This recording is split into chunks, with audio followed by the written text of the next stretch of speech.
How can Michael and his companions hope to cross the mile-wide Yenisei River with no boat, raft, or ferry? Jules Verne, today on the Classic Tales podcast.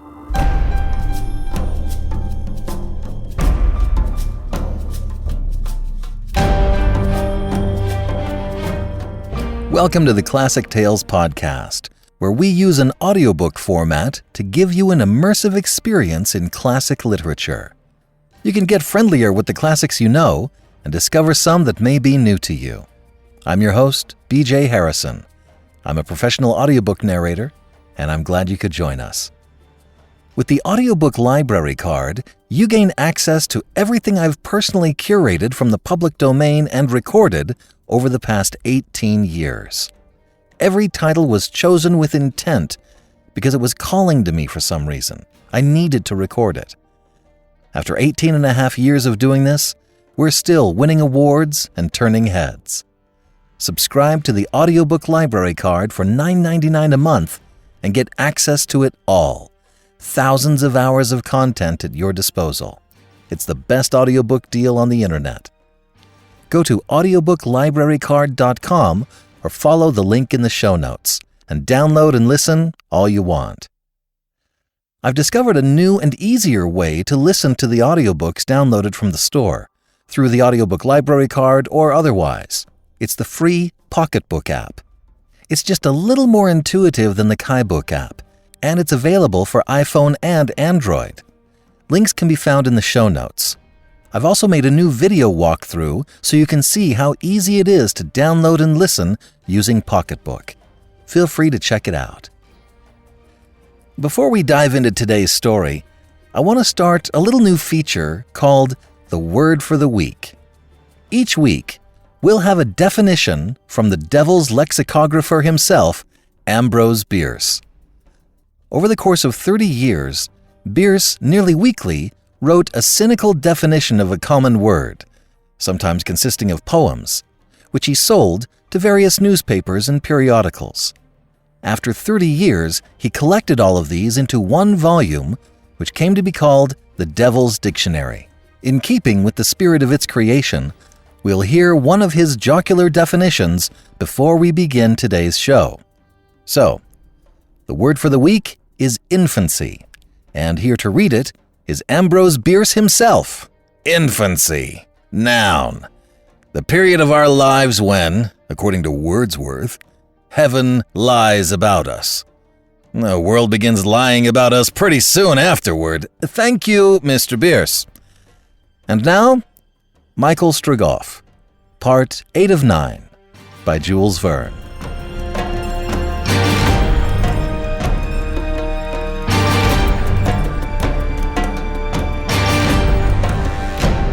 Chapter 7. The Passage of the Yenisei. At nightfall, on the 25th of August, the kibitka came in sight of Krasnoyarsk. The journey from Tomsk had taken 8 days. If it had not been accomplished as rapidly as it might, it was because Nicholas had slept little. Consequently, it was impossible to increase his horse's pace, though in other hands the journey would not have taken 60 hours. Happily, there was no longer any fear of Tartars. Not a scout had appeared on the road over which the kibitka had just traveled. This was strange enough, and evidently some serious cause had prevented the Emir's troops from marching without delay upon Irkutsk. Something had occurred. A new Russian corps, hastily raised in the government of Yeniseisk, had marched to Tomsk to endeavor to retake the town, but being too weak to withstand the Emir's troops, now concentrated there, they had been forced to effect a retreat. Feofor Khan, including his own soldiers and those of the Khanats of Kokand and Kunduz, had now under his command 250,000 men, to which the Russian government could not as yet oppose a sufficient force.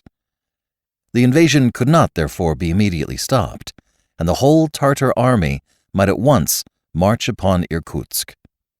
The Battle of Tomsk was on the 22nd of August, though this Michael did not know, but it explained why the vanguard of the Emir's army had not appeared at Krasnoyarsk by the 25th. However, though Michael Strogoff could not know the events which had occurred since his departure, He at least knew that he was several days in advance of the Tartars, and that he need not despair of reaching before them the town of Irkutsk, still 600 miles distant. Besides, at Krasnoyarsk, of which the population is about 12,000 souls, he depended upon obtaining some means of transport. Since Nicholas Pigasov was to stop in that town, it would be necessary to replace him by a guide and to change the kibitka for another, more rapid vehicle. Michael, after having addressed himself to the governor of the town and established his identity and quality as courier of the Tsar, which would be easy, doubted not that he would be enabled to get to Irkutsk in the shortest possible time. He would thank the good Nicholas Pigasov and set out immediately with Nadia, for he did not wish to leave her until he had placed her in her father's arms. Though Nicholas had resolved to stop at Krasnoyarsk, it was only, as he said, on condition of finding employment there. In fact, this model clerk, after having stayed to the last minute at his post in Koivan, was endeavoring to place himself again at the disposal of the government. "Why should I receive a salary which I have not earned?" he would say. In the event of his services not being required at Krasnoyarsk, which it was expected would be still in telegraphic communication with Irkutsk, he proposed to go to Udinsk, or even to the capital of Siberia itself. In the latter case, he would continue to travel with the brother and sister, and where would they find a surer guide or a more devoted friend? The kibitka was now only half a verst from Krasnoyarsk. The numerous wooden crosses which were erected at the approaches to the town could be seen to the right and left of the road. It was 7 in the evening. The outline of the churches and of the houses built on the high bank of the Yenisei were clearly defined against the evening sky, and the waters of the river reflected them in the twilight. "Where are we, sister?" asked Michael. "Half a verst from the first houses," replied Nadia. "Can the town be asleep?" observed Michael. "Not a sound strikes my ear, and I cannot see the slightest light, nor even smoke mounting into the air," added Nadia. "What a queer town," said Nicholas. "They make no noise in it, and go to bed uncommonly early." A presentiment of impending misfortune passed across Michael's heart. He had not said to Nadia that he had placed all his hopes on Krasnoyarsk, where he expected to find the means of safely finishing his journey. He much feared that his anticipations would again be disappointed. But Nadia had guessed his thoughts, although she could not understand why her companion should be so anxious to reach Irkutsk, now that the imperial letter was gone. She one day said something of the sort to him. "I have sworn to go to Irkutsk," he replied. But to accomplish his mission, it was necessary that at Krasnoyarsk he should find some more rapid mode of locomotion. "Well, friend," said he to Nicholas, "why are we not going on?" "Because I am afraid of waking up the inhabitants of the town with the noise of my carriage." And with a light fleck of the whip, Nicholas put his horse in motion. 10 minutes after they entered the high street, Krasnoyarsk was deserted. There was no longer an Athenian in this northern Athens, as Madame de Bourboulon has called it. Not one of their dashing equipages swept through the wide, clean streets. Not a pedestrian enlivened the footpaths raised at the bases of the magnificent wooden houses of monumental aspect. Not a Siberian belle, dressed in the latest French fashion, promenaded the beautiful park, cleared in a forest of birch trees, which stretches away to the banks of the Yenisei. The great bell of the cathedral was dumb. The chimes of the churches were silent. Here was complete desolation. There was no longer a living being in this town, lately so lively.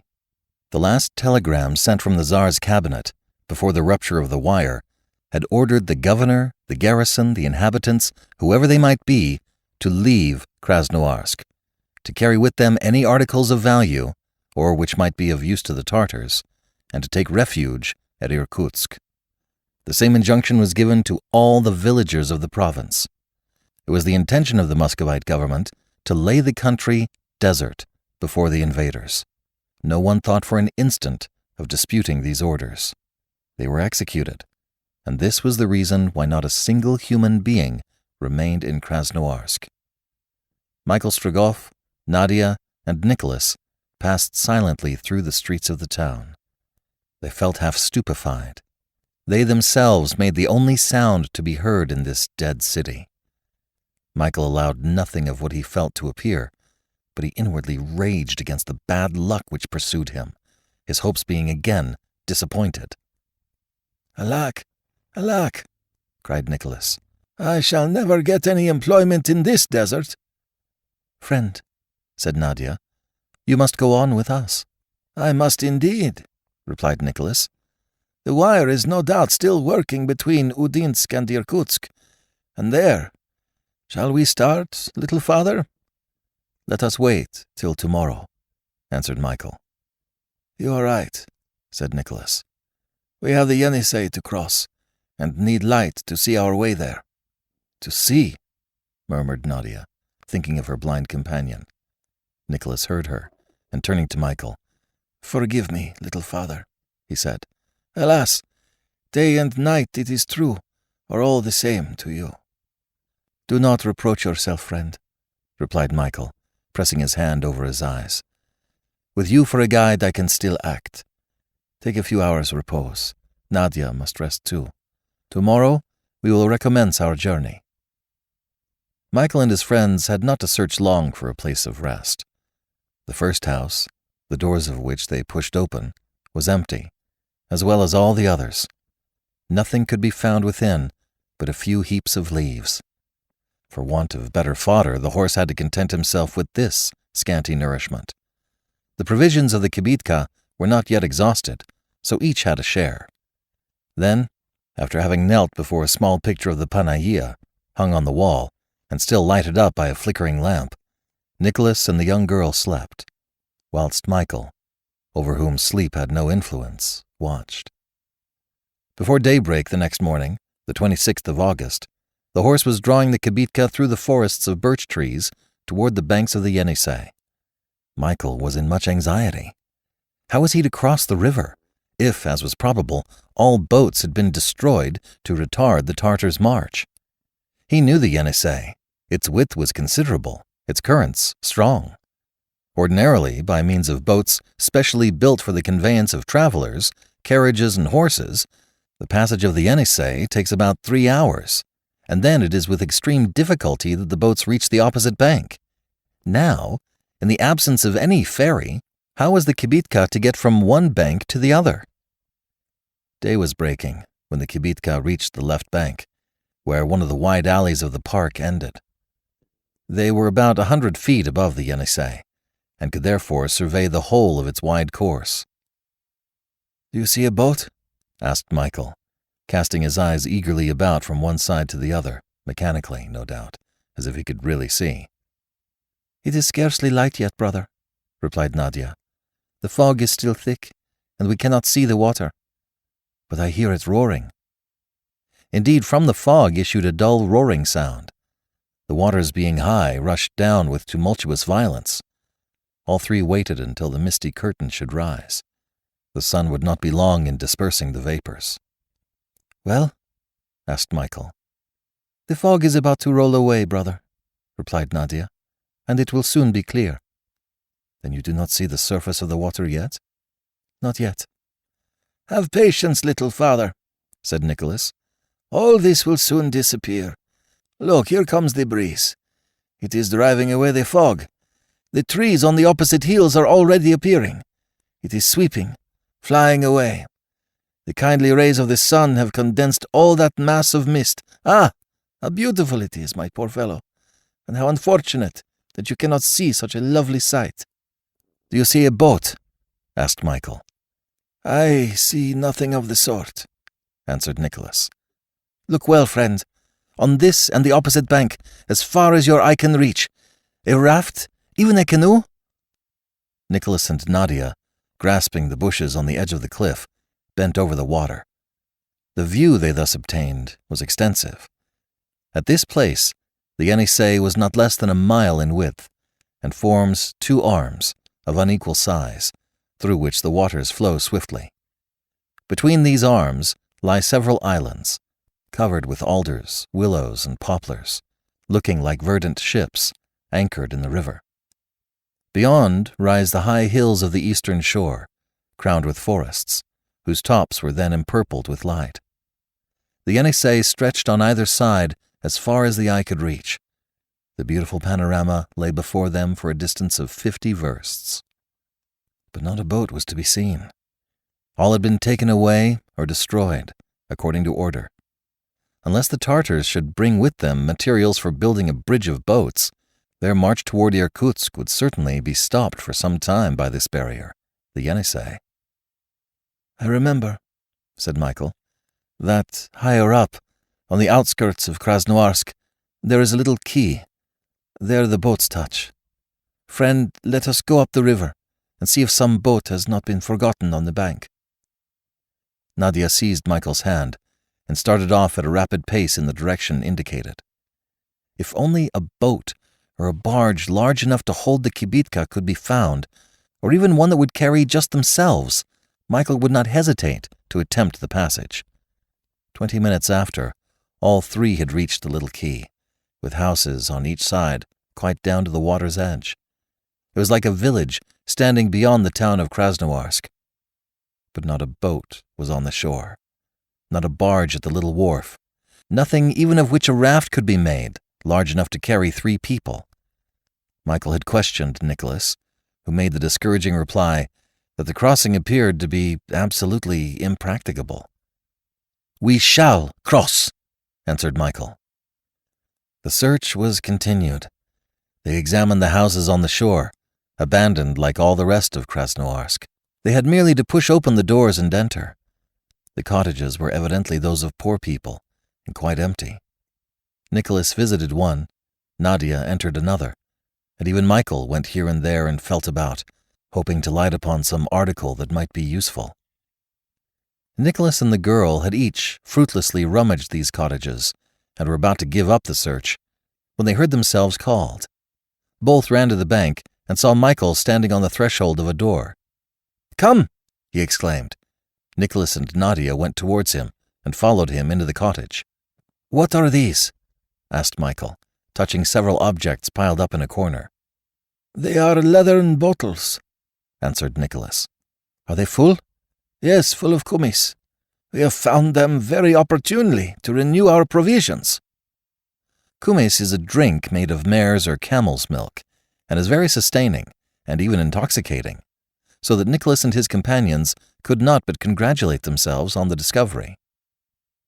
"Save one," said Michael, "but empty the others." "Directly, little father." "These will help us cross the Yenisei." "And the raft?" "Will be the kibitka itself, which is light enough to float. Besides, we will sustain it, as well as the horse, with these bottles." "Well thought of, little father," exclaimed Nicholas. "And by God's help we will get safely over, though perhaps not in a straight line, for the current is very rapid." "What does that matter?" replied Michael. "Let us get across first, and we shall soon find out the road to Irkutsk on the other side of the river." "To work, then," said Nicholas, beginning to empty the bottles. One full of kumis was reserved, and the rest, with the air carefully fastened in, were used to form a floating apparatus. 2 bottles were fastened to the horse's sides to support it in the water. 2 others were attached to the shafts to keep them on a level with the body of the machine, thus transformed into a raft. This work was soon finished. "You will not be afraid, Nadia?" asked Michael. "No, brother," answered the girl. "And you, friend?" "I?" cried Nicholas. "I am now going to have one of my dreams realized, that of sailing in a cart." At the spot where they were now standing, the bank sloped and was suitable for the launching of the kibitka. The horse drew it into the water, and they were soon both floating. As to Serko, he was swimming bravely. The 3 passengers, seated in the vehicle, had with due precaution taken off their shoes and stockings, but thanks to the bottles, the water did not even come over their ankles. Michael held the reins, and according to Nicholas's directions, guided the animal obliquely, but cautiously, so as not to exhaust him by struggling against the current. So long as the kibitka went with the current, all was easy, and in a few minutes it had passed the quays of Krasnoyarsk. It drifted northwards, and it was soon evident that it would only reach the opposite bank far below the town. But that mattered little. The crossing would have been made without great difficulty, even on this imperfect apparatus, had the current been regular. But unfortunately, there were whirlpools in numbers, and soon the kibitka, notwithstanding all Michael's efforts, was irresistibly drawn into one of these. There the danger was great. The kibitka no longer drifted but spun rapidly round, inclining towards the center of the eddy, like a rider in a circus. The horse could scarcely keep his head above water, and ran a great risk of being suffocated. Serko had been obliged to take refuge in the carriage. Michael knew what was happening. He felt himself drawn round in a gradually narrowing line, from which they could not get free. How he longed to see, to be better able to avoid this peril. But that was no longer possible. Nadia was silent, her hands clinging to the sides of the cart, which was inclining more and more towards the center of depression. And Nicholas, did he not understand the gravity of this situation? Was it with him phlegm or contempt of danger, courage or indifference? Was his life valueless in his eyes, and according to the Eastern expression, an hotel for 5 days, which, whether one is willing or not, must be left the 6th? At any rate, the smile on his rosy face never faded for an instant. The kibitka was thus in the whirlpool, and the horse nearly exhausted, when, all at once, Michael, throwing off such of his garments as might impede him, jumped into the water. Then, seizing with a strong hand the bridle of the terrified horse, he gave him such an impulse that he managed to struggle out of the circle, and getting again into the current, the kibitka drifted along anew. "Hurrah!" exclaimed Nicholas. 2 hours after leaving the wharf, the kibitka had crossed the widest arm of the river, and had landed on an island more than 6 versts below the starting point. There the horse drew the cart onto the bank, and an hour's rest was given to the courageous animal. Then the island having been crossed under the shade of its magnificent birches, the kibitka found itself on the shore of the smaller arm of the Yenisei. This passage was much easier. No whirlpools broke the course of the river in this second bed. But the current was so rapid that the kibitka only reached the opposite side 5 versts below. They had drifted 11 versts in all. These great Siberian rivers, across which no bridges have yet been thrown, are serious obstacles to the facility of communication. All had been more or less unfortunate to Michael Strogoff. On the Irtych, the boat which carried him and Nadia had been attacked by Tartars. On the Obi, after his horse had been struck by a bullet, he had only by a miracle escaped from the horsemen who were pursuing him. In fact, this passage of the Yenisei had been performed the least disastrously. "That would not have been so amusing," exclaimed Nicholas, rubbing his hands as they disembarked on the right bank of the river, "if it had not been so difficult." "That which has only been difficult to us, friend," answered Michael Strogoff, "will perhaps be impossible to the Tartars." Chapter 8. A Hare Crosses the Road. Michael Strogoff might at last hope that the road to Irkutsk was clear. He had distanced the Tartars, now detained at Tomsk, and when the Emir's soldiers should arrive at Krasnoyarsk, they would find only a deserted town. There being no communication between the 2 banks of the Yenisei, a delay of some days would be caused until a bridge of boats could be established, and to accomplish this would be a difficult undertaking. For the first time since the encounter with Ivan Ogarev at Omsk, the courier of the Tsar felt less uneasy, and began to hope that no fresh obstacle would delay his progress. The road was good, for that part of it which extends between Krasnoyarsk and Irkutsk is considered the best in the whole journey. Fewer jolts for travelers, large trees to shade them from the heat of the sun, sometimes forests of pines or cedars, covering an extent of 100 versts. It was no longer the wide steppe with limitless horizon, but the rich country was empty. Everywhere they came upon deserted villages.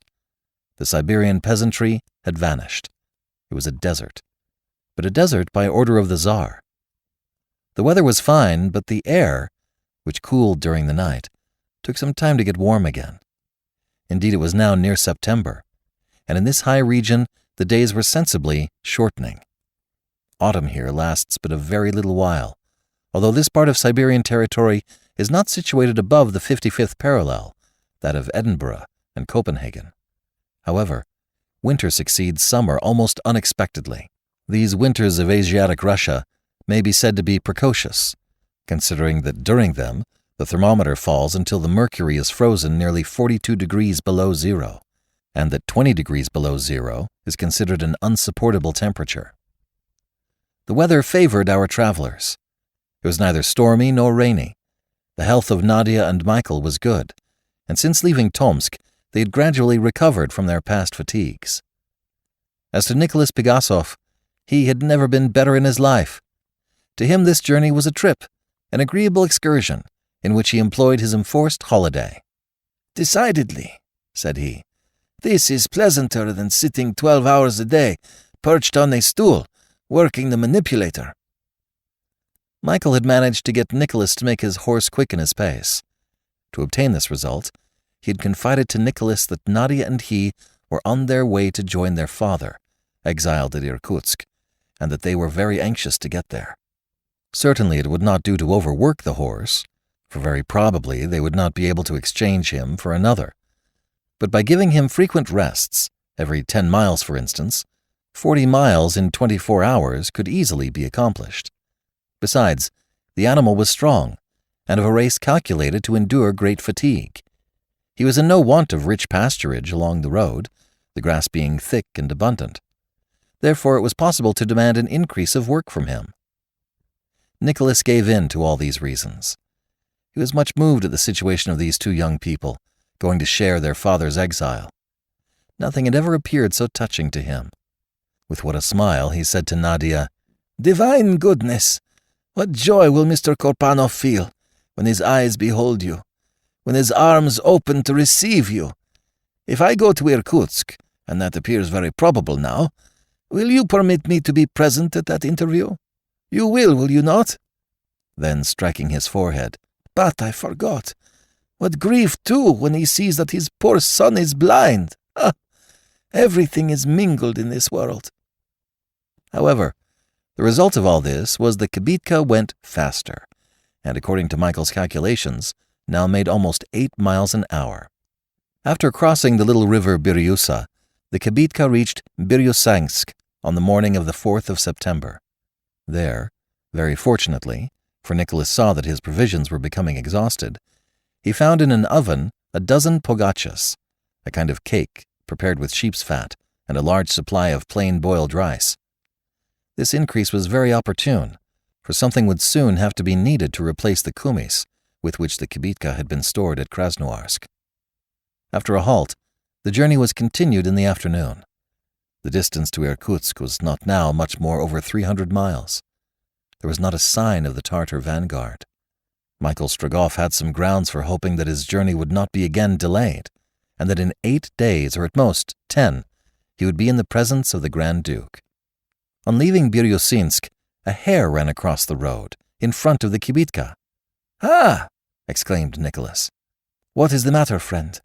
asked Michael quickly, like a blind man whom the least sound arouses. "Did you not see?" said Nicholas, whose bright face had become suddenly clouded. Then he added, "Ah, no, you could not see, and it's lucky for you, little father." "But I saw nothing," said Nadia. "So much the better, so much the better. But I saw." "What is it, then?" asked Michael. "A hare crossing our road," answered Nicholas. In Russia, when a hare crosses the path, the popular belief is that it is a sign of approaching evil. Nicholas, superstitious like the greater number of Russians, stopped the kibitka. Michael understood his companion's hesitation, without sharing his credulity, and endeavored to reassure him.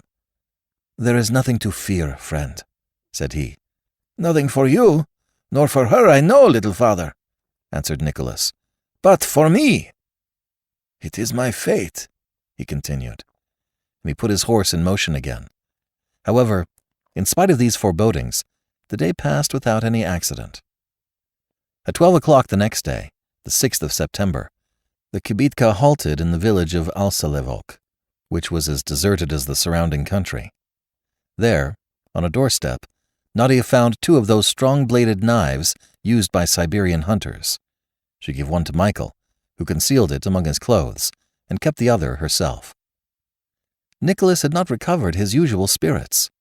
The ill omen had affected him more than could have been believed, and he who formerly was never half an hour without speaking now fell into long reveries, from which Nadia found it difficult to arouse him. The kibitka rolled swiftly along the road. Yes, swiftly. Nicholas no longer thought of being so careful of his horse, and was as anxious to arrive at his journey's end as Michael himself. Notwithstanding his fatalism, as though resigned, he would not believe himself in safety until within the walls of Irkutsk. Many Russians would have thought as he did, and more than one would have turned his horse and gone back again after a hare had crossed his path. Some observations made by him, the justice of which was proved by Nadia transmitting them to Michael, made them fear that their trials were not yet over. Though the land from Krasnoyarsk had been respected in its natural productions, its forests now bore the trace of fire and steel, and it was evident that some large body of men had passed that way. 20 miles before Nizhny Udinsk, the indications of recent devastation could not be mistaken, and it was impossible to attribute them to others than the Tartars. It was not only that the fields were trampled by horses' feet and that trees were cut down. The few houses scattered along the road were not only empty, some had been partly demolished, others half burnt down. The marks of bullets could be seen on their walls. Michael's anxiety may be imagined. He could no longer doubt that a party of Tartars had recently passed that way. And yet it was impossible that they could be the Emir's soldiers, for they could not have passed without being seen. But then, who were these new invaders? And by what out-of-the-way path across the steppe had they been able to join the high road to Irkutsk? With what new enemies was the Tsar's courier now to meet? He did not communicate his apprehensions either to Nicholas or Nadia, not wishing to make them uneasy. Besides, he had resolved to continue his way, as long as no insurmountable obstacle stopped him. Later, he would see what it was best to do. During the ensuing day, the recent passage of a large body of foot and horse became more and more apparent. Smoke was seen above the horizon. The kibitka advanced cautiously. Several houses in deserted villages still burned, and could not have been set on fire more than 24 hours before. At last, during the day, on the 8th of September, the kibitka stopped suddenly. The horse refused to advance. Serko barked furiously. "What is the matter?" asked Michael. "A corpse," replied Nicholas, who had leapt out of the kibitka. The body was that of a mujik, horribly mutilated and already cold. Nicholas crossed himself. Then, aided by Michael, he carried the body to the side of the road. He would have liked to give it decent burial, that the wild beasts of the steppe might not feast on the miserable remains, but Michael could not allow him the time. "Come, my friend, come!" he exclaimed. "We must not delay even for an hour." And the kibitka was driven on. Besides, if Nicholas had wished to render the last duties to all the dead bodies they were now to meet with on the Siberian high road, he would have had enough to do. As they approached Nizhny Udinsk, they were found by 20s, stretched on the ground. It was, however, necessary to follow this road until it was manifestly impossible to do so longer without falling into the hands of the invaders. The roads they were following could not be abandoned, and yet the signs of devastation and ruin increased at every village they passed through. The blood of the victims was not yet dry. As to gaining information about what had occurred, that was impossible. There was not a living being left to tell the tale. At 4 o'clock in the afternoon of this day, Nicholas caught sight of the tall steeples of the churches of Nizhny Udinsk. Thick vapors, which could not have been clouds, were floating around them. Nicholas and Nadia looked and communicated the result of their observations to Michael. They must make up their minds what to do. If the town was abandoned, they could pass through without risk. But if, by some inexplicable maneuver, the Tartars occupied it, they must at every cost avoid the place. "Advance cautiously," said Michael Strogoff, "but advance." The verst was soon traversed. "Those are not clouds. That is smoke," exclaimed Nadia. Brother, they are burning the town!" It was indeed only too plain. Flashes of light appeared in the midst of the vapor. It became thicker and thicker as it mounted upwards. But were they Tartars who had done this? They might be Russians, obeying the orders of the Grand Duke. Had the government of the Tsar determined that from Krasnoyarsk, from the Yenisei, not a town, not a village should offer a refuge to the Emir's soldiers? What was Michael to do? He was undecided. However, having weighed the pros and cons, he thought that whatever might be the difficulties of a journey across the steppe without a beaten path, he ought not to risk capture a second time by the Tartars. He was just proposing to Nicholas to leave the road when a shot was heard on their right. A ball whistled, and the horse of the kibitka fell dead, shot through the head. A dozen horsemen dashed forward, and the kibitka was surrounded. Before they knew where they were, Michael, Nadia, and Nicholas were prisoners, and were being dragged rapidly towards Nizhny Udinsk. Michael, in this second attack, had lost none of his presence of mind. Being unable to see his enemies, he had not thought of defending himself. Even had he possessed the use of his eyes, he would not have attempted it. The consequences would have been his death and that of his companions. But though he could not see, he could listen and understand what was said. From their language he found that these soldiers were Tartars, and from their words that they preceded the invading army. In short, what Michael learnt from the talk at the present moment, as well as from the scraps of conversation he overheard later, was this.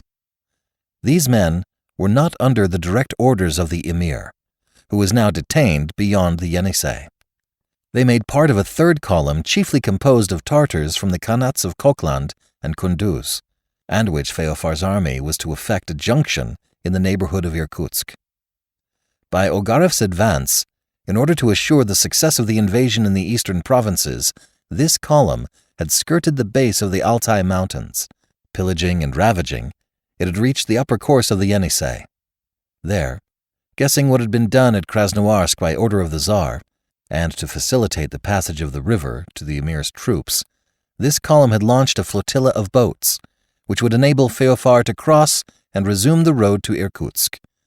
Having done this, it had descended the valley of the Yenisei and struck the road on a level with Alsalevsk. From this little town began the frightful course of ruin, which forms the chief part of Tartar warfare. Nizhny Udinsk had shared the common fate, and the Tartars, to the number of 50,000, had now quitted it to take up a position before Irkutsk. Before long, they would be reinforced by the Emir's troops. Such was the state of affairs at this date, most serious for this isolated part of eastern Siberia, and for the comparatively few defenders of its capital. It can be imagined with what thoughts Michael's mind was now occupied. Who could have been astonished, had he, in his present situation, lost all hope and all courage? Nothing of the sort, however. His lips muttered no other words than these: "I will get there."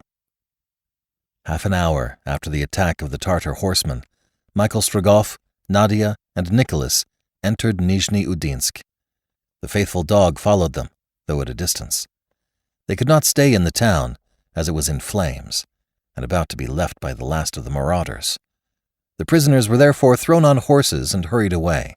Nicholas resigned as usual, Nadia, her faith in Michael unshaken, and Michael himself, apparently indifferent, but ready to seize any opportunity of escaping. The Tartars were not long in perceiving that one of their prisoners was blind, and their natural barbarity led them to make game of their unfortunate victim. They were traveling fast. Michael's horse, having no one to guide him, often started aside, and so made confusion among the ranks.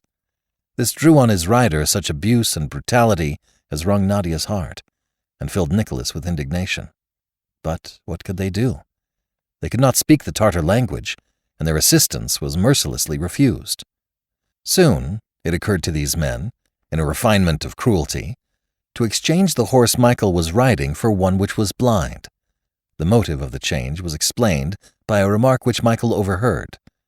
"Perhaps that Russian can see after all." Michael was placed on this horse, and the reins ironically put into his hand.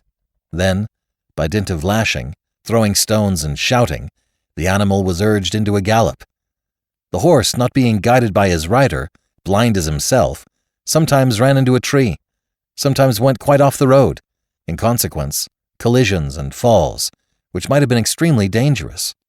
Michael did not complain. Not a murmur escaped him. When his horse fell, he waited until it got up. It was indeed soon assisted up, and the cruel fun continued. At sight of this wicked treatment, Nicholas could not contain himself. He endeavored to go to his friend's aid. He was prevented and treated brutally. This game would have been prolonged, to the Tartar's great amusement, had not a serious accident put an end to it. On the 10th of September, the blind horse ran away and made straight for a pit, some 30 or 40 feet deep at the side of the road. Nicholas tried to go after him. He was held back. The horse, having no guide, fell with his rider to the bottom. Nicholas and Nadia uttered a piercing cry. They believed that their unfortunate companion had been killed. However, when they went to his assistance, it was found that Michael, having been able to throw himself out of the saddle, was unhurt. But the miserable horse had 2 legs broken and was quite useless. He was left there to die without being put out of his suffering, and Michael, fastened to a Tartar's saddle, was obliged to follow the detachment on foot. Even now, not a protest, not a complaint. He marched with a rapid step, scarcely drawn by the cord which tied him. He was still the man of iron, of whom General Kisov had spoken to the Tsar. The next day, the 11th of September, the detachment passed through the village of Chibarlinsko. Here an incident occurred which had serious consequences. It was nightfall. The Tartar horsemen, having halted, were more or less intoxicated. They were about to start. Nadia, who till then by a miracle had been respectfully treated by the soldiers, was insulted by one of them. Michael could not see the insult, nor the insulter, but Nicholas saw for him. Then, quietly, without thinking, without perhaps knowing what he was doing, Nicholas walked straight up to the man, and before the latter could make the least movement to stop him, had seized a pistol from his holster and discharged it full at his breast. The officer in command of the detachment hastened upon hearing the report. The soldiers would have cut the unfortunate Nicholas to pieces, but at a sign from their officer, he was bound instead, placed across a horse, and the detachment galloped off. The rope, which fastened Michael, gnawed through by him, broke by the sudden start of the horse, and the half-tipsy rider galloped on without perceiving that his prisoner had escaped. Michael and Nadia found themselves alone on the road. Chapter 9. In the Steppe. Michael, Strogoff, and Nadia were once more as free as they had been in the journey from Perm to the banks of the Irtych. But how the conditions under which they traveled were altered. Then, a comfortable tarantass, fresh horses, well-kept post-horses assured the rapidity of their journey. Now they were on foot. It was utterly impossible to procure any other means of locomotion. They were without resources, not knowing how to obtain even food, and they had still nearly 300 miles to go. Moreover, Michael could now only see with Nadia's eyes. As to the friend whom chance had given them, they had just lost him, and fearful might be his fate. Michael had thrown himself down under the brushwood at the side of the road. Nadia stood beside him, waiting for a word for him to continue the march. It was 10 o'clock. The sun had more than 3 hours before disappeared below the horizon. There was not a house in sight. The last of the Tartars was lost in the distance. Michael and Nadia were quite alone. "What will they do with our friend?" exclaimed the girl. "Poor Nicholas! Our meeting will have been fatal to him." Michael made no response. "Michael," continued Nadia, "do you not know that he defended you when you were the Tartar sport? That he risked his life for me?" Michael was still silent. Motionless, he buried his face in his hands. Now, what was he thinking? Perhaps, although he did not answer, he heard Nadia speak. Yes, he heard her. For when the young girl added, "Where shall I lead you, Michael?" "To Irkutsk," he replied. "By the high road?" "Yes, Nadia." Michael was still the same man who had sworn, whatever happened, to accomplish his object. To follow the high road was certainly to go the shortest way. If the vanguard of Feofar Khan's troops appeared, it would then be time to strike across the country. Nadia took Michael's hand, and they started. The next morning, the 13th of September, 20 versts further, they made a short halt in the village of Zhulanovsko. It was burnt and deserted. All night, Nadia had tried to see if the body of Nicholas had not been left on the road, but it was in vain that she looked among the ruins and searched among the dead. Was he reserved for some cruel torture at Irkutsk? Nadia, exhausted with hunger, was fortunate enough to find in one of the houses a quantity of dried meat and sukaris, pieces of bread, which, dried by evaporation, preserve their nutritive qualities for an indefinite time. Michael and the girl loaded themselves with as much as they could carry. They had thus a supply of food for several days, and as to water, there would be no want of that in a district rendered fertile by the numerous little affluents of the Angara. They continued their journey. Michael walked with a firm step, and only slackened his pace for his companion's sake. Nadia, not wishing to retard him, obliged herself to walk. Happily, he could not see to what a miserable state fatigue had reduced her. However, Michael guessed it. "You are quite done up, poor child," he said sometimes. "No," she would reply. "When you can no longer walk, I will carry you." "Yes, Michael." During this day, they came to the little river Oka, but it was fordable, and they had no difficulty in crossing.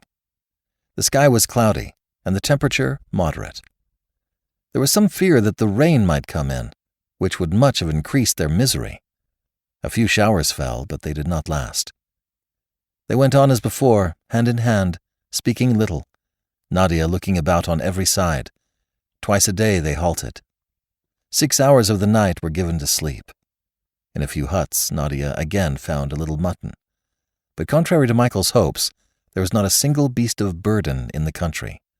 Horses, camels, all had been either killed or carried off.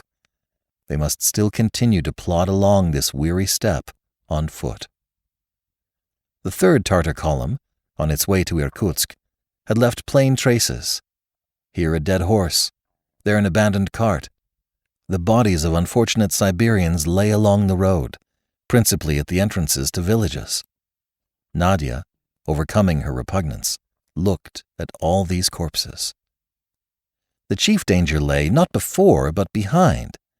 The advance guard of the Emir's army, commanded by Ivan Ogarev, might at any moment appear. The boat sent down the lower Yenisei might by this time have reached Krasnoyarsk and been made use of. The road was therefore open to the invaders. No Russian force could be opposed to them between Krasnoyarsk and Lake Baikal. Michael therefore expected before long the appearance of the Tartar scouts. At each halt, Nadia climbed some hill and looked anxiously to the westward. But as yet no cloud of dust had signaled the approach of a troop of horse. Then the march was resumed, and when Michael felt that he was dragging poor Nadia forward too rapidly, he went at a slower pace. They spoke little, and only of Nicholas. The young girl recalled all that his companion of a few days had done for them. In answering, Michael tried to give Nadia some hope of which he did not feel a spark himself, for he well knew that the unfortunate fellow would not escape death. One day Michael said to the girl, "You never speak to me of my mother, Nadia." His mother. Nadia had never wished to do so. Why renew his grief? Was not the old Siberian dead? Had not her son given the last kiss to her corpse, stretched on the plain of Tomsk? "Speak to me of her, Nadia," said Michael. "Speak. You will please me." And then Nadia did what she had not done before. She told all that had passed between Marfa and herself since their meeting at Omsk, where they had seen each other for the first time. She said how an inexplicable instinct had led her towards the old prisoner without knowing who she was, and what encouragement she had received in return. At that time Michael Strogoff had been to her but Nicholas Korpanov, "whom I ought always to have been," replied Michael, his brow darkening. Then later he added, "I have broken my oath, Nadia. I had sworn not to see my mother, "But you did not try to see her, Michael," replied Nadia. "Chance alone brought you into her presence." "I had sworn, whatever might happen, not to betray myself." Michael, at sight of the lash raised upon Marfa, could you refrain?" "No. No oath could prevent a son from succoring his mother." "I have broken my oath, Nadia," returned Michael. "May God and the Father pardon me." "Michael," resumed the girl, "I have a question to ask you. Do not answer it if you think you ought not. Nothing from you would vex me." "Speak, Nadia." "Why, now that the Tsar's letter has been taken from you, are you so anxious to reach Irkutsk?" Michael tightly pressed his companion's hand, but he did not answer. "Did you know the contents of that letter before you left Moscow?" "No, I did not know." "Must I think, Michael, that the wish alone to place me at my father's hands draws you toward Irkutsk?" "No, Nadia," replied Michael gravely. "I should deceive you if I allowed you to believe that it was so. I go where duty orders me to go. As to taking you to Irkutsk, is it not you, Nadia, who are now taking me there? Do I not see with your eyes? And is it not your hand that guides me? Have you not repaid 100-fold the help which I was able to give you at first? I do not know if fate will cease to go against us, but the day on which you thank me for having placed you in your father's hands, I, in my turn, will thank you for having led me to Irkutsk." "Poor Michael," answered Nadia with emotion. "Do not speak so. That does not answer me. Michael, why now are you in such haste to reach Irkutsk?" "Because I must be there before Ivano Garev," exclaimed Michael. "Even now?" "Even now. And I will be there, too." In uttering these words, Michael did not speak solely through hatred to the traitor. Nadia understood that her companion had not told, or could not tell, her all. On the 15th of September, 3 days later, the two reached the village of Kutunsko. The young girl suffered dreadfully. Her aching feet could scarcely support her, but she fought, she struggled, against her weariness, and her only thought was this: "Since he cannot see me, I will go on till I drop." There were no obstacles on this part of the journey, no danger either, since the departure of the Tartars, only much fatigue. For 3 days it continued thus. It was plain that the third invading column was advancing rapidly in the east. That could be seen by the ruins which they left after them, the cold cinders, and the already decomposing corpses. There was nothing to be seen in the west. The Emir's advance guard had not yet appeared. Michael began to consider the various reasons which might have caused this delay. Was a sufficient force of Russians directly menacing Tomsk or Krasnoyarsk? Did the third column, isolated from the others, run a risk of being cut off? If this was the case, it would be easy for the Grand Duke to defend Irkutsk, and any time gained against an invasion was a step towards repulsing it. Michael sometimes let his thoughts run on these hopes, but he soon saw their improbability, and felt that the preservation of the Grand Duke depended alone on him. Nadia dragged herself along. Whatever might be her moral energy, her physical strength would soon fail her. Michael knew it only too well. If he had not been blind, Nadia would have said to him, "Go, Michael, leave me in some hut. Reach Irkutsk, accomplish your mission. See my father. Tell him where I am. Tell him that I wait for him, and you both will know where to find me. Start, I am not afraid. I will hide myself from the Tartars. I will take care of myself for him, for you. Go, Michael. I can go no farther." Many times Nadia was obliged to stop. Michael then took her in his strong arms, and, having no longer to think of her fatigue, walked more rapidly with his indefatigable step. On the 18th of September, at 10 in the evening, Khmelnytsko was at last entered. From the top of a hill, Nadia saw in the horizon a long, light line. It was the Dinka River. A few lightning flashes were reflected in the water, summer lightning, without thunder. Nadia led her companion through the ruined village. The cinders were quite cold. The last of the Tartars had passed through at least 5 or 6 days before. Beyond the village, Nadia sank down on a stone bench. "Shall we make a halt?" asked Michael. "It is night, Michael," answered Nadia. "Do you not want to rest a few hours?" "I would rather have crossed the Dinka," replied Michael. "I should like to put that between us and the Emir's advance guard. But you can scarcely drag yourself along, my poor Nadia." "Come, Michael," returned Nadia, seizing her companion's hand and drawing him forward. 2 or 3 versts further, the Dinka flowed across the Irkutsk road. The young girl wished to attempt this last effort asked by her companion. She found her way by the light from the flashes. They were then crossing a boundless desert, in the midst of which was lost the little river. Not a tree nor a hillock broke the flatness.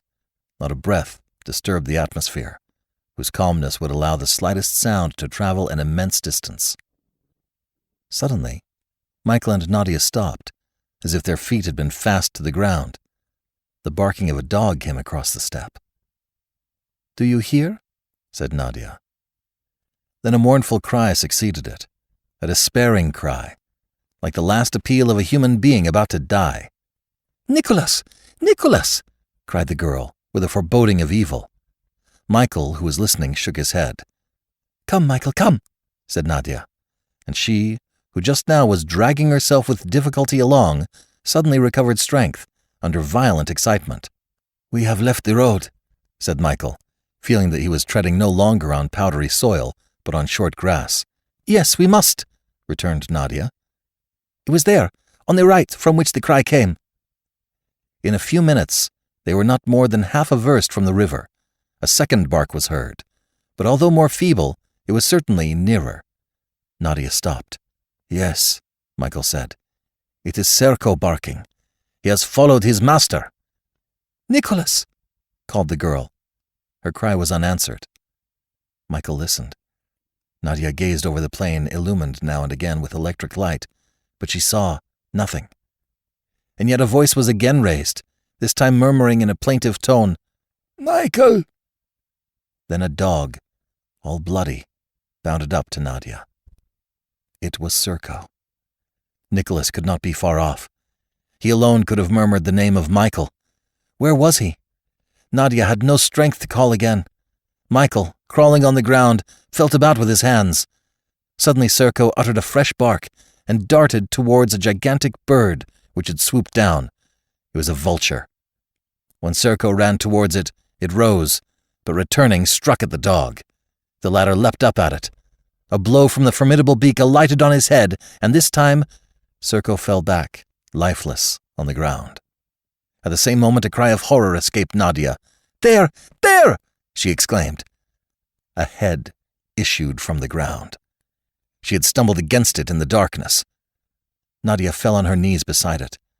Nicholas, buried up to his neck, according to the atrocious Tartar custom, had been left in the steppe to die of thirst, and perhaps by the teeth of wolves or the beaks of birds of prey. Frightful torture for the victim imprisoned in the ground. The earth pressed down so that he cannot move, his arms bound to his body like those of a corpse in its coffin. The miserable wretch, lying in the mold of clay, from which he is powerless to break out, can only long for the death which is so slow in coming. There the Tartars had buried their prisoner 3 days before. For 3 days, Nicholas waited for the help which now came too late. The vultures had caught sight of the head on a level with the ground, and for some hours the dog had been defending his master against these ferocious birds. Michael dug at the ground with his knife to release his friend. The eyes of Nicholas, which till then had been closed, opened. He recognized Michael and Nadia. "Farewell, my friends," he murmured.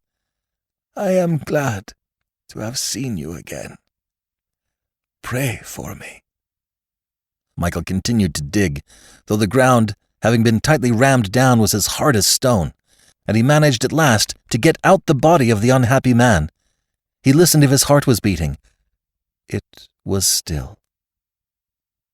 He wished to bury him, that he might not be left exposed, and the hole into which Nicholas had been placed when living was enlarged so that he might be laid in it, dead.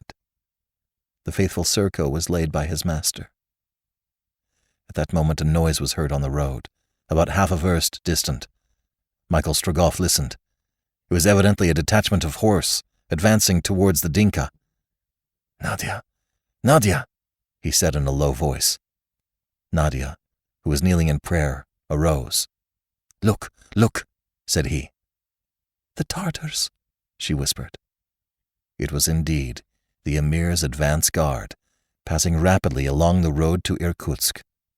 "They shall not prevent me from burying him," said Michael, and he continued his work. Soon, the body of Nicholas, his hands crossed on the breast, was laid in the grave.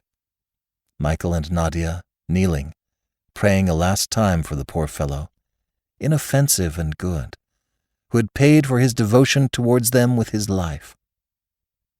"And now," said Michael, as he threw in the earth, "the wolves of the steppe will not devour him." Then he shook his fist at the troop of horsemen who were passing. "Forward, Nadia," he said. Michael could not follow the road, now occupied by the Tartars. He must cross the steppe and turn to Irkutsk. He had not now to trouble himself about crossing the Dinka. Nadia could not move, but she could see for him. He took her in his arms and went on towards the southwest of the province. 140 miles still remained to be traversed. How was the distance to be performed? Should they not succumb to such fatigue? On what were they to live on the way? By what superhuman energy were they to pass the slopes of the Syansk Mountains? Neither he nor Nadia could answer this. And yet, 12 days after, on the 2nd of October, at 6 o'clock in the evening, a wide sheet of water lay at Michael Strogoff's feet. It was Lake Baikal. Chapter 10. Baikal and Angara. Lake Baikal is situated 1,700 feet above the level of the sea. Its length is about 600 miles, its breadth 70. Its depth is not known. Madame de Bourboulon states that, according to the boatman, it likes to be spoken of as Madame Sea. If it is called Sir Lake, it immediately lashes itself into fury. However, it is reported and believed by the Siberians that a Russian is never drowned in it.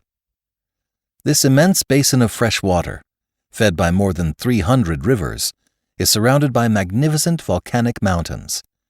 It has no other outlet than the Angara, which, after passing Irkutsk, throws itself into the Yenisei, a little above the town of Yeniseisk. As to the mountains which encase it, they form a branch of the Tunguz and are derived from the vast system of the Altai.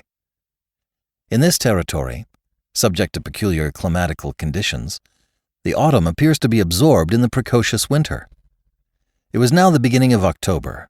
The sun set at 5 o'clock in the evening, and during the long nights the temperature fell to 0. The first snows, which would last till summer, already whitened the summits of the neighboring hills. During the Siberian winter this inland sea is frozen over to a thickness of several feet and is crossed by the sleighs of caravans. Either because there are people who are so wanting in politeness as to call it Sir Lake, or for some more meteorological reason, Lake Baikal is subject to violent tempests. Its waves, short like those of all inland seas, are much feared by the rafts, prams and steamboats, which furrow it during the summer.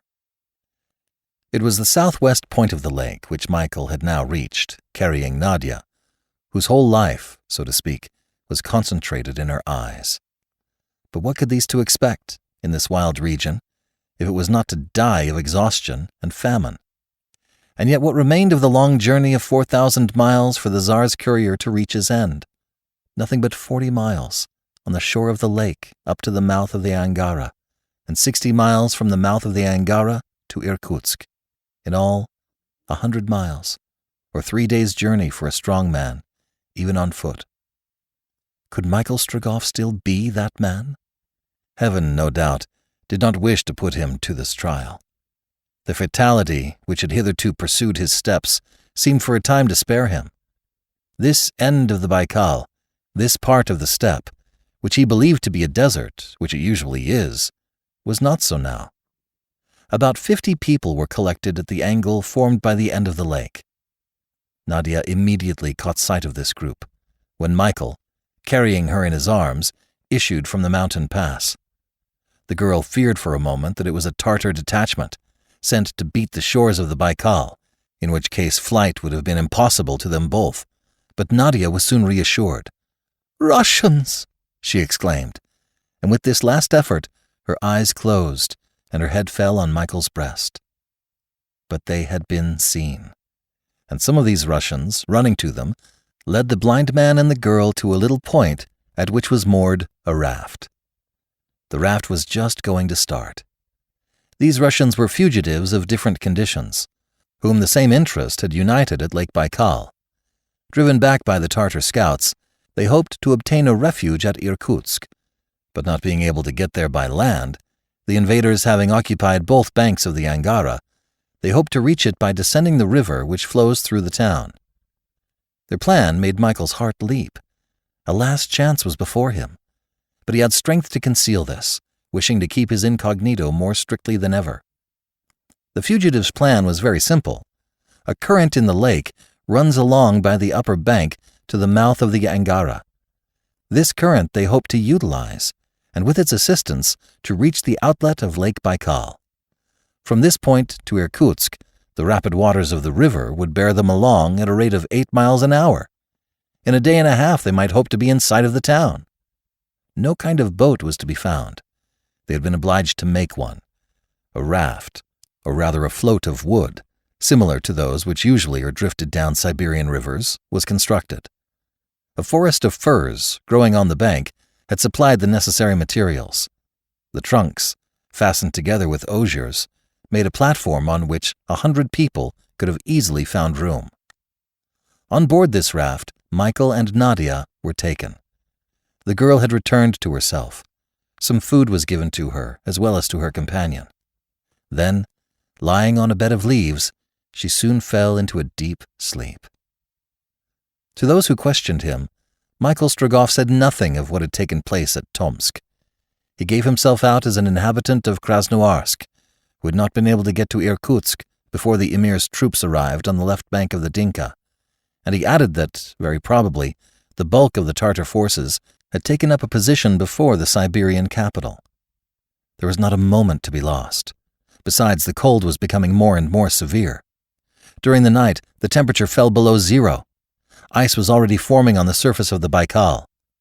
Although the raft managed to pass easily over the lake, it might not be so easy between the banks of the Angara, should pieces of ice be found to block up its course. At 8 in the evening, the moorings were cast off, and the raft drifted in the current along the shore. It was steered by means of long poles, under the management of several muscular moujiks. An old Baikal boatman took command of the raft. He was a man of 65, browned by the sun and lake breezes. A thick white beard flowed over his chest. A fur cap covered his head. His aspect was grave and austere. His large greatcoat, fastened in at the waist, reached down to his heels. This taciturn old fellow was seated in the stern, and issued his commands by gestures.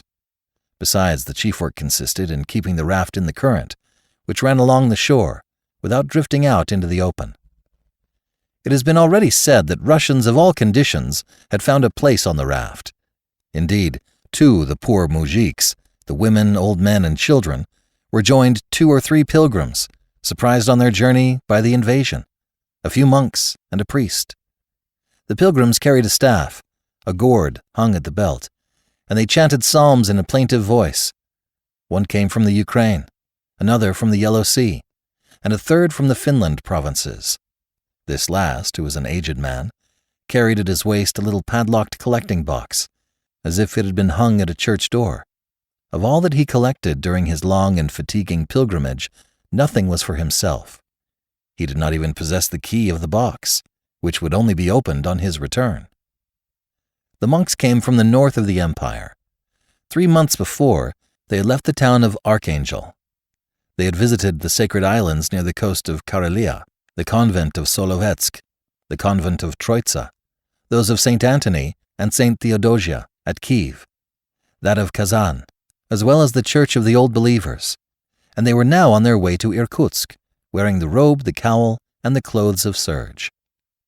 As to the Papa, or priest, he was a plain village pastor, one of the 600,000 popular pastors which the Russian Empire contains. He was clothed as miserably as the moujiks, not being above them in social position. In fact, laboring like a peasant on his plot of ground, baptizing, marrying, burying. He had been able to protect his wife and children from the brutality of the Tartars by sending them away into the north provinces. He himself had stayed in his parish up to the last moment. Then he was obliged to fly, and, the Irkutsk road being stopped, had come to Lake Baikal. These priests, grouped in the forward part of the raft, prayed at regular intervals, raising their voices in the silent night, and at the end of each sentence of their prayer, the Slava Bogu, glory to God, issued from their lips. No incident took place during the night. Nadia remained in a sort of stupor, and Michael watched beside her. Sleep only overtook him at long intervals, and even then his brain did not rest. At break of day, the raft, delayed by a strong breeze, which counteracted the course of the current, was still 40 versts from the mouth of the Angara. It seemed probable that the fugitives could not reach it before 3 or 4 o'clock in the evening. This did not trouble them.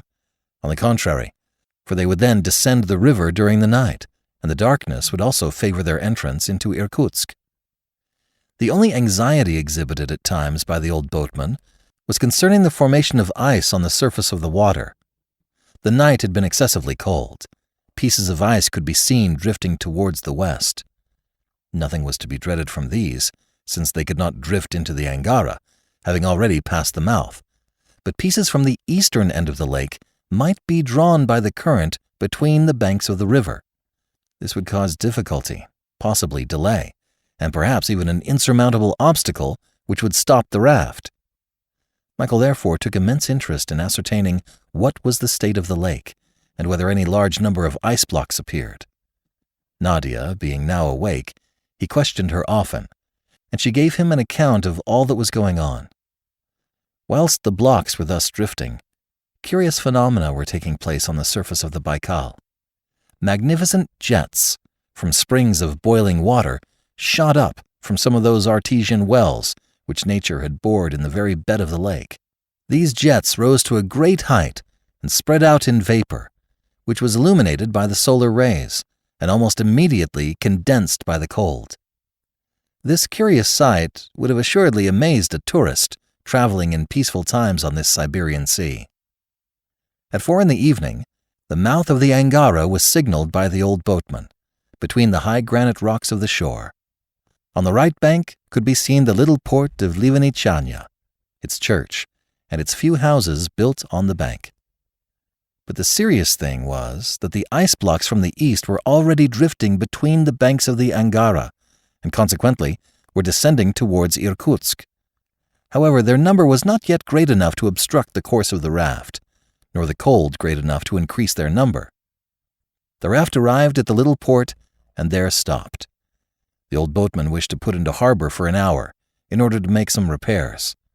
The trunks threatened to separate, and it was important to fasten them more securely together to resist the rapid current of the Angara. The old boatman did not expect to receive any fresh fugitives at Livenichanya, and yet the moment the raft touched, 2 passengers, issuing from a deserted house, ran as fast as they could towards the beach. Nadia, seated on the raft, was abstractedly gazing at the shore. A cry was about to escape her. She seized Michael's hand, who at that moment raised his head. "What is the matter, Nadia?" he asked. "Our 2 traveling companions, Michael." "The Frenchman and the Englishman, whom we met in the defiles of the Ural?" "Yes." Michael started, for the strict incognito which he wished to keep ran a risk of being betrayed. Indeed, it was no longer as Nicholas Korpanov that Jolivet and Blount would now see him, but as the true Michael Strogoff, courier of the Tsar. The 2 correspondents had already met him twice since their separation at the Ichim post house, the first time at the Zabediero camp, when he had laid open Ivan Ogareff's face with the knout, the second time at Tomsk, when he was condemned by the emir. They therefore knew who he was and what depended on him. Michael Strogoff rapidly made up his mind. "Nadia," said he, "when they step on board, ask them to come to me." It was, in fact, Blount and Jolivet, whom the course of events had brought to the port of Livenitchania, as it had brought Michael Strogoff. As we know, after having been present at the entry of the Tartars into Tomsk, they had departed before the savage execution which terminated the fate. They had therefore never suspected that their former traveling companion had not been put to death, but blinded by order of the emir. Having procured horses, they had left Tomsk the same evening, with the fixed determination of henceforward dating their letters from the Russian camp of eastern Siberia. They proceeded by forced marches towards Irkutsk. They hoped to distance Feofor Khan, and would certainly have done so, had it not been for the unexpected apparition of the third column come from the south, up the valley of the Yenisei. They had been cut off, as had been Michael, before being able to even reach the Dinka, and had been obliged to go back to Lake Baikal. They had been in the place for 3 days in much perplexity when the raft arrived. The fugitives' plan was explained to them. There was certainly a chance that they might be able to pass under cover of the night and penetrate into Irkutsk. They resolved to make the attempt. Alcide directly communicated with the old boatman and asked a passage for himself and his companion, offering to pay anything he demanded, whatever it might be. "No one pays here," replied the old man gravely. "Everyone risks his life, that is all." The two correspondents came on board, and Nadia saw them take their places in the forepart of the raft. Harry Blount was still the reserved Englishman, who had scarcely addressed a word to her during the whole passage over the Ural Mountains. Alcide Jolivet seemed to be rather more grave than usual, and it may be acknowledged that his gravity was justified by the circumstances. Jolivet had, as has been said, taken his seat on the raft when he felt a hand laid on his arm. Turning, he recognized Nadia, the sister of the man who was no longer Nicholas Korpanov, but Michael Strogoff, courier of the Tsar. He was about to make an exclamation of surprise when he saw the young girl lay her finger on her lips. "Come," said Nadia, and with a careless air, Alcide rose and followed her, making a sign to Blount to accompany him.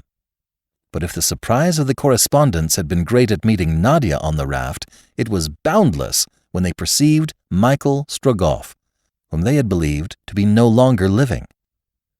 Michael had not moved at their approach. Jolivet turned towards the girl. "He does not see you, gentlemen," said Nadia. "The Tartars have burnt out his eyes. My poor brother is blind." A feeling of lively compassion exhibited itself on the faces of Blount and his companion. In a moment, they were seated beside Michael, pressing his hand and waiting until he spoke to them. "Gentlemen," said Michael in a low voice, "you ought not to know who I am, nor what I am come to do in Siberia. I ask you to keep my secret. Will you promise me to do so?" "On my honor," answered Jolivet. "On my word as a gentleman," added Blount. "Good, gentlemen." "Can we be of any use to you?" asked Harry Blount. "Could we not help you to accomplish your task?" "I prefer to act alone," replied Michael. "But those blackguards have destroyed your sight," said Alcide. "I have Nadia, and her eyes are enough for me." In half an hour, the raft left the little port of Livenitchania and entered the river. It was 5 in the evening and getting dusk. The night promised to be dark and very cold also, for the temperature was already below 0. Alcide and Blount, though they had promised to keep Michael's secret, did not leave him. They talked in a low voice, and the blind man, adding what they told him to what he already knew, was able to form an exact idea of the state of things. It was certain that the Tartars had actually invested Irkutsk, and that the 3 columns had effected a junction. There was no doubt that the Emir and Ivan Ogareff were before the capital. But why did the Tsar's courier exhibit such haste to get there, now that the imperial letter could no longer be given by him to the Grand Duke, and when he did not even know the contents of it? Alcide Jolivet and Blount could not understand it any more than Nadia had done.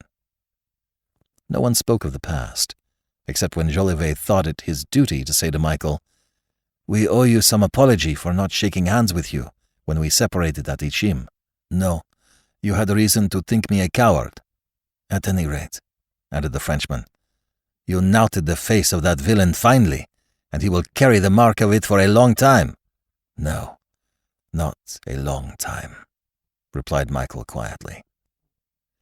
Half an hour after leaving Livenichanya, Blount and his companion were acquainted with the cruel trials through which Michael and his companion had successively passed. They could not but heartily admire his energy, which was only equaled by the young girl's devotion. Their opinion of Michael was exactly what the Tsar had expressed at Moscow. "Indeed, this is a man." The raft swiftly threaded its way among the blocks of ice which were carried along in the current of the Angara. A moving panorama was displayed on both sides of the river, and by an optical illusion, it appeared as if it was the raft which was motionless before a succession of picturesque scenes. Here were high granite cliffs, there wild gorges, down which rushed a torrent. Sometimes appeared a clearing with a still smoking village, then thick pine forests blazing. But though the Tartars had left their traces on all sides, they themselves were not to be seen as yet, for they were more especially massed at the approaches to Irkutsk. All this time the pilgrims were repeating their prayers aloud, and the old boatman, shoving away the blocks of ice which pressed too near them, imperturbably steered the raft in the middle of the rapid current of the Angara.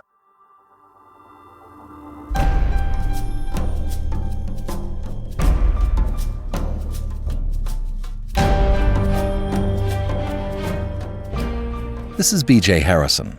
I hope you've enjoyed this unabridged production of Michael Strogoff, Part 8 of 9 by Jules Verne. If you've enjoyed this book, you might also enjoy Eclipse of the Crescent Moon by Geza Gardoni. If you have the Audiobook Library Card, you can listen to it now.